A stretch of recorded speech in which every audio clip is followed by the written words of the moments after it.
Use the Annotations tool in TextAid to make notes on PDF documents. When you click Show Annotations, the Annotations toolbar will pop up. Annotate your document in various colors. Highlight text. You can always delete an annotation should you wish. Use the Type tool to complete assignments or type notes.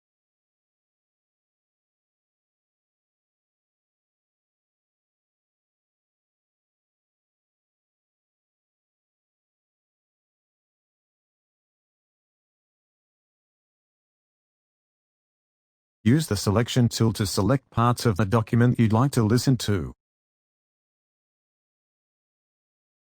Use the Scribble tool to make drawings. Want to save your notes? Simply click Save.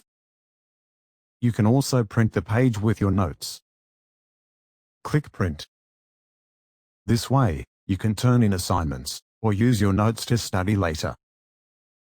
TextAid's Annotations is a great way to help you study, take notes for later use, or to complete assignments.